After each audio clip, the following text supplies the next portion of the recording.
Inilah danau yang kelak airnya akan habis diminum Ya'juj Ma'juj menjelang hari kiamat. Danau ini juga kelak menjadi pertanda besar akan datangnya hari kiamat yang dahsyat. Danau ini namanya adalah Danau Tabariyah, atau yang lebih dikenal orang sebagai Danau Tiberias atau Laut Galilea.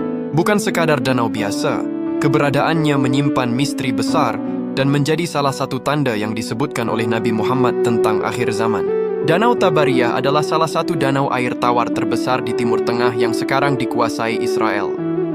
Danau ini terletak di lembah Rift Yordan, di antara dataran tinggi Golan di timur dan wilayah Galilea di barat. Secara geografis, danau ini unik karena permukaannya berada sekitar 210 meter di bawah permukaan laut, menjadikannya danau air tawar terendah di bumi dan danau terendah kedua secara keseluruhan setelah laut mati. Danau ini berbentuk seperti buah pir atau harpa, dengan panjang sekitar 21 km dan lebar maksimum 13 km. Sumber air utamanya berasal dari Sungai Yordan yang mengalir masuk dari utara dan keluar di selatan.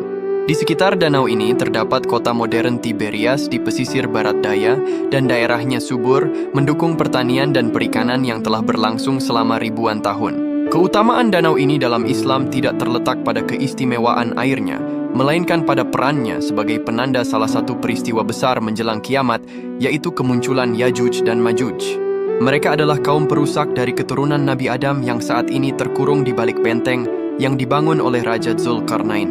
Nabi Muhammad telah mengabarkan tentang danau ini dalam hadis sahih riwayat Muslim dari An-Nawwas bin Sam'an.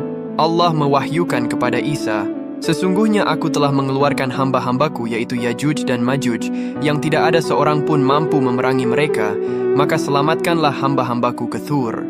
Allah mengutus Ya'juj dan Ma'juj dan mereka turun dari tiap-tiap tempat yang tinggi. Rombongan pertama dari mereka akan melewati Danau Tabariyah, lalu meminum airnya hingga kering.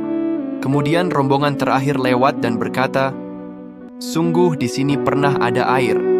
Hadis riwayat Muslim. Hadis ini secara eksplisit menyebutkan bahwa danau ini akan menjadi sumber air bagi pasukan Ya'juj dan Ma'juj yang jumlahnya luar biasa banyak, hingga tak tersisa setetes air pun untuk rombongan terakhir. Saat ini, Danau Tabariyah adalah sumber air tawar utama bagi Israel. Dalam beberapa tahun terakhir, danau ini sering mengalami penurunan level air yang signifikan, terutama akibat permintaan air yang tinggi, musim kemarau, dan perubahan iklim.